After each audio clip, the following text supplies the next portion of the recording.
Oi, tudo bem? Eu sou o Flávio, professor de matemática. Nós vamos falar hoje sobre sólidos geométricos através da geometria espacial.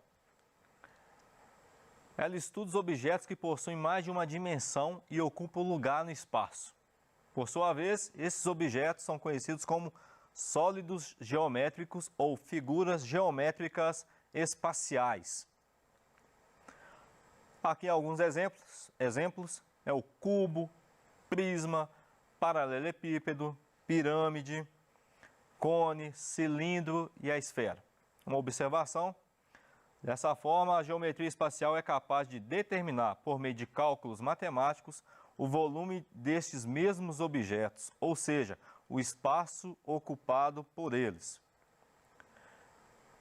São elementos básicos dos poliedros: faces, arestas, vértices e diagonais.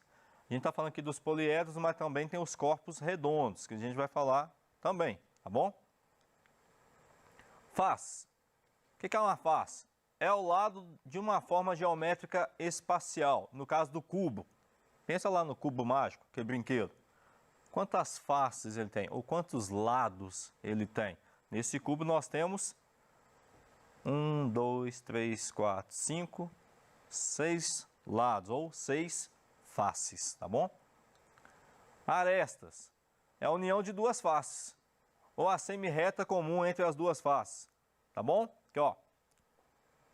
1, 2, 3 arestas ali marcadas. O vértice é onde 3 ou mais arestas se encontram, ou melhor, é a quina, tá bom? Onde ela vai virar. É a diagonal, segmento que liga dois vértices que não pertencem à mesma face. Lembrando que a diagonal aqui é diferente do poliedro, é diferente dos polígonos, que a gente vai estudar mais à frente. Os poliedros de Platão são poucos e são determinados por todas as faces devem ter a mesma quantidade n de arestas. Todos os vértices devem ser formados pela mesma quantidade m de arestas e a relação de Euler. Está escrito Euler, mas fala Euler, tá? Vamos falar Euler mesmo, né? Deve valer vértice menos aresta mais face. Sempre vai ser igual a 2. E aqui os poliedros de Platão, que é o tetraedro, hexaedro, octaedro, dodecaedro e ixodaedro. Ixoedro, melhor dizendo. Perdão. Platão comparou esses elementos com outros elementos, ou melhor, comparou essas figuras geométricas com elementos. Tetraedro com fogo, hexaedro com a terra, o octaedro com o ar, icosaedro com a água e o dodecaedro, ele representa o cosmo, tá bom? E aqui a variação dele aqui, com vértice, aresta e face. Se a gente fazer o cálculo, o que eu falei lá? Vértice menos a aresta mais a face vai ser igual a 2. 4 menos 6, menos 2. Menos 2 mais 4 dá 2. Se você pegar esse cálculo aqui, todos vão dar o mesmo resultado. Tudo bem? Vamos lá, os exemplos aqui dos poliedros de Platão, as figuras, né? O tetraedro, cubo, icosaedro, octaedro e o dodecaedro. O tetraedro é um tipo de pirâmide, é uma pirâmide especial, e o octaedro é como se fosse duas pirâmides ligadas pela base, tá bom, gente? E assim vai, o cubo que a gente já conhece, e os menos conhecidos são o dodecaedro e ixoedro. Prisma. Prismas são sólidos geométricos formados por uma face superior e por uma face inferior chamada de base, paralelas e congruentes, ou melhor, iguais, ligados por arestas. O prisma pode ser classificado como reto e oblíquo. Vamos lá. Prisma reto ou regular, ele forma ângulos de 90 graus. O oblíquo, ele já não tem o ângulo. Lembrando que o nome oblíquo quer dizer desviado ou inclinado, tá? Ele tem dois ângulos distintos aqui. O da base inferior eu vou chamar de ângulo agudo e o ângulo superior, da base superior, eu vou chamar de obtuso. Aqui alguns exemplos de prisma: prisma triangular, quadrangular, pentagonal, hexagonal. Por que os nomes? Por causa das bases, que são poligonais, tá? Triangular tem uma base triangular, tem 3 arestas, posso colocar assim, e assim vai. Para a gente trabalhar com cálculos matemáticos aqui, a área de um prisma vai ser um número de lado vezes a face. A área total, a área do lado mais 2 vezes a área da base. Por que 2 vezes? Porque o prisma tem a base inferior e a base superior. E o volume, o que eu vou fazer? Eu vou pegar a área da base e multiplicar pela altura. Simples assim. Vamos pesquisar em casa aí, tá bom? Pesquisar as áreas de cada tipo de base de um prisma. Vamos pegar aqui o quadrangular, que é o mais fácil. Qual que é a base dele? Base vezes altura. Só isso, ou lado vezes lado, tá bom? Se fosse um cubo, no caso. Qual que é a área de cada base do nosso prisma? Pesquisa lá. A gente vai estudar isso mais à frente, mas já vai pesquisando como é que a gente vai trabalhar isso, tá bom? Paralelepípedo. Trata-se de um prisma que possui base e faces em formato de paralelogramos ou polígono de 4 lados. Em outras palavras, o paralelepípedo é um prisma quadrangular com base de paralelogramos. Vamos lá. Paralelepípedos oblíquos possuem arestas laterais oblíquas à base. De novo, oblíquos são inclinados, tá, gente?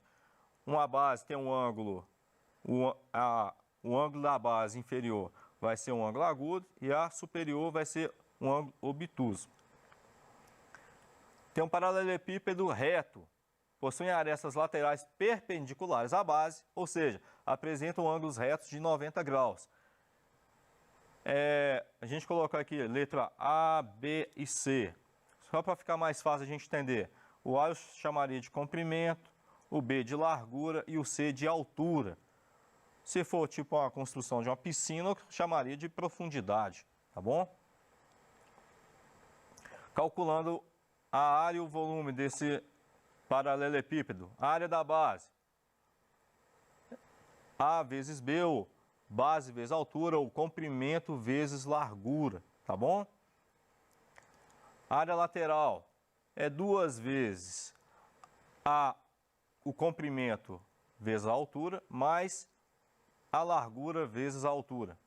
A área total, 2AB mais 2BC mais 2AC. Lembrando, gente, A, B e C, comprimento, largura e altura. Vai guardando assim, fixa A, B e C. Então, comprimento, largura e altura. Vai ficar mais fácil a didática sua aí na hora de fazer os cálculos. Tudo bem? Eu quero calcular a diagonal desse paralelepípedo. Vai ser a raiz quadrada de comprimento elevado a 2 mais largura elevado a 2 mais altura elevado a 2. De novo, A, B e C são as arestas do paralelepípedo e são todas distintas, todas diferentes, tá bom? A do cubo, que é uma exceção, que parece muito com o paralelepípedo, só que nesse caso todas as arestas são iguais. Vamos calcular então a área lateral dela. 4 vezes a aresta elevada a 2. Por que 4? Porque olha só, estou fazendo área lateral, estou excluindo a base inferior e a base superior. Então, se eu pegar só as laterais do cubo, quantas laterais eu tenho? Quantas faces eu tenho? 4. Então, vai ser 4 vezes a área de uma face, tá bom? E a área total vai ser 6, porque nós temos 6 lados. Isso é muito simples. Eu quero calcular o volume. Lado vezes lado. Simples, né? A vezes A vezes A. Tá bom? Eu quero calcular a diagonal da face. Então vai ser o lado do cubo vezes raiz de 2. A diagonal do cubo vai ser a aresta ou lado vezes raiz de 3. Pirâmide. Pirâmide também é um poliedro e é composto por uma base e um vértice. Sua base pode ser triangular, pentagonal, quadrada, retangular, paralelogramo. Já o vértice corresponde ao ponto mais alto ou mais distante da base. Vamos lá, ou das faces junto com ela. Aqui a gente tem uma pirâmide pentagonal, hexagonal, que ela tem 6 lados, é um polígono de 6 lados. Olha só, tem aqui umas referências aqui. Do lado esquerdo ali nós temos a aresta da base. Esse R maiúsculo é o raio do meu polígono, tá bom? Ele está ligado ao ponto central do meu polígono e vai até o vértice. O R minúsculo é o apótema da base. Ele está no centro da base e vai até o ponto médio da aresta, que também está ligado à apótema da pirâmide. Está interligado. Você percebe aqui, olha, o apótema da base e o apótema da pirâmide, tá bom? O AL ali é a nossa aresta lateral e o H é a altura da pirâmide. Ah, eu vou calcular a área total. Vai ser a área lateral mais a área da base. Ah, o volume vai ser 1/3 da área da base vezes a altura. Nós temos alguns tipos de pirâmides. Parece com um prisma, né? A forma da base, os polígonos da base, né? A outra que a gente também pode pesquisar, que olha só, nós temos uma pirâmide triangular, quadrangular, pentagonal, hexagonal. O nome é dado por causa da base. Cilindro. O cilindro já não é um tipo de poliedro, o cilindro já é um corpo redondo. O cilindro circular é um sólido geométrico alongado e arredondado que possui o mesmo diâmetro ao longo de todo o comprimento. Vamos lá, componentes de um cilindro. É o raio ou ponto central da base, tá bom? A base, plano que contém a diretriz e no caso do cilindro são duas bases, superior e inferior. A geratriz corresponde à altura do cilindro. A diretriz corresponde à curva do plano da base, tá? Tipos de cilindros. Tem um cilindro reto e tem um cilindro oblíquo. De novo, isso se refere aos ângulos. Se é reto, ele tem um ângulo junto com a base de 90 graus. Ele forma um ângulo de 90 graus. O oblíquo, de novo, a base inferior vai ter um ângulo agudo menor que 90 e o ângulo superior obtuso, acima de 90 graus. A área do cilindro vai ser π vezes raio ao quadrado. A área lateral vai ser 2 vezes o π vezes o raio vezes a altura. E a área total vai ser 2 vezes a área da base mais a área lateral. Aqui é só uma outra forma de escrever a mesma fórmula, tá bom? O volume do cilindro, como é que eu vou calcular? Eu vou pegar a área da base vezes a altura. Simples. Aí essa é a outra forma. É só a forma desmembrada, que vai ser volume então do cilindro. π vezes raio ao quadrado vezes altura. Cone possui uma base circular formada por segmentos de reta que tem uma extremidade num vértice em comum. Além disso, o cone possui a altura h, caracterizada pela distância do vértice do cone ao plano da base. Possui também a denominada geratriz, ou seja, a lateral formada por qualquer segmento que tenha uma extremidade no vértice e a outra na base do cone. Podem reparar que todas as figuras elas acabam tendo um padrão. Elas são retos, formam ângulos retos ou formam ângulos oblíquos, tá bom? A área do cone vai ser π vezes raio ao quadrado. A área lateral, π vezes raio vezes a geratriz. E a área total? π vezes o raio, vezes a soma da geratriz mais o raio. Tá, gente? Ó, não preocupa com a fórmula agora, não. Vamos preocupar em aprender como é que resolve, tá bom? Vamos tentar praticar mais. Pratica mais. Na prática a gente guarda. É igual andar de bicicleta. Começa, leva um tombo e vai levando. Mas tem que treinar. Sem treino não vai dar para desenvolver. Eu preciso que você desenvolva. Eu preciso que você se dedique um pouco mais. Se você gastar 15 minutos a mais por dia, você já vai estar no lucro, ok?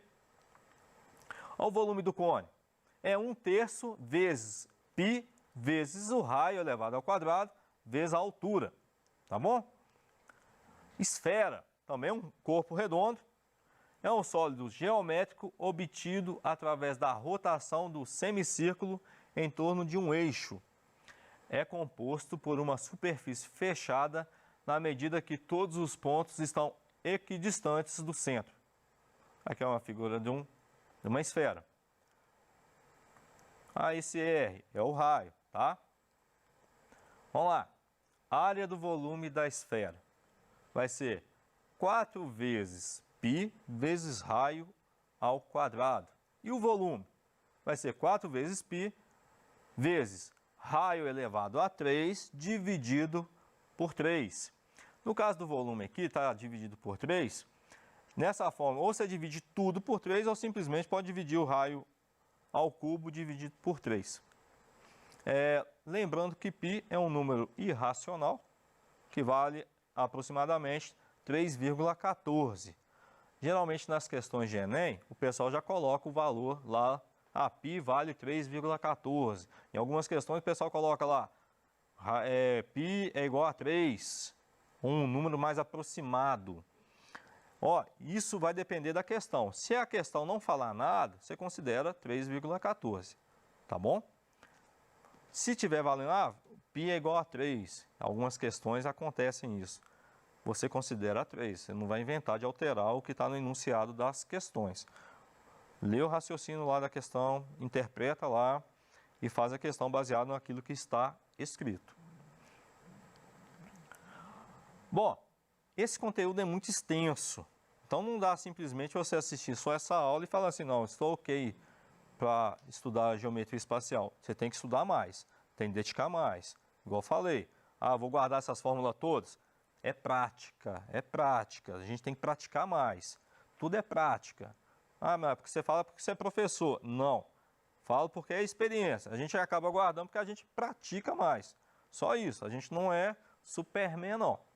Então, tudo prático. Dê crédito para você, estude mais, busque mais, se esforce mais. Essa, igual eu falei, é um conteúdo muito extenso, muita fórmula matemática, está interligado com o estudo de polígonos. Então, tem que dedicar. Até a próxima aula. Mais uma vez, esforcem, se dediquem. Não preocupa se é muita coisa. É muita coisa. Mas às vezes você pode achar um meio, estudando, de abreviar esses estudos. Gosta você estudar paralelepípedos junto com um cubo. Se você entender os dois cálculos, você vai perceber que a diferença é muito pouca, é muito mínima. Então dá para a gente abreviar esse estudo e tirar essa tensão sobre a própria matemática, que a maioria tem, tá bom? Não coloque isso como empecilho, se esforce um pouquinho, que a gente lá no futuro vai se ver e vai falar assim, valeu a pena. Abraço, até a próxima aula.